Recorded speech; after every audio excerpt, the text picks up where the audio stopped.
স্বাধীন বাংলাদেশে ওই দেয়ালে দেয়ালে অনেক জায়গায় দেখতে পাচ্ছেন না, ক্যালিগ্রাফি গ্রাফিতি এগুলো আঁকছে, কেউ বাংলায় কেউ ইংলিশে বিভিন্ন ভাষায়।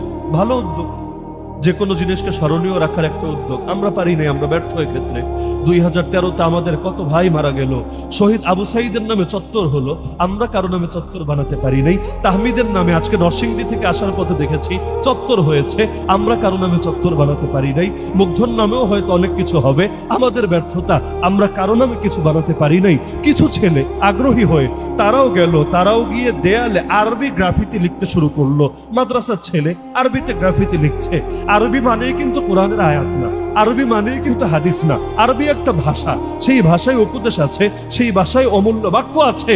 দেখা গেল সেই তথাকথিত সুশীল এক শ্রেণী এসে বাধা দিল, খবরদার, 52 তো কি রক্ত দিয়েছে আমরা যে বাংলাদেশে এখন দেয়ালে আরবি লেখা হবে, এটার জন্য লিখতে মনে চাইলে আফগানিস্তান চলে যা। আরে তোদেরকে পয়সা দেয় কে? তোরা কি জঙ্গি? হ্যাং ট্যাং, নাউযুবিল্লাহি মিন যালিক।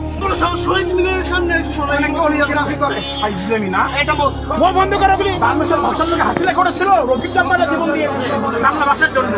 ইসলামি জায়গা পায় না, যা মনে হয় তাই করে যাবে। আরে যদি বাংলাদেশের দেয়ালে ইংলিশ লেখা হয়, এতে বৈষম্য হয় না, এতে চেতনায় আঘাত লাগে না, এতে 52-তে কিসের জন্য রক্ত দিয়েছে এটা মনে পড়ে না।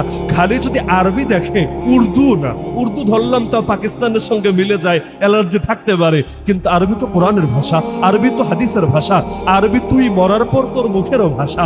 এমনকি এই যে কবরের মধ্যে প্রশ্নোত্তর করা হবে, চাইনিজ ভাষায় না? আরে কে চাইনিজ ভাষায় না? জাপানিজ ভাষায় তো অবশ্যই।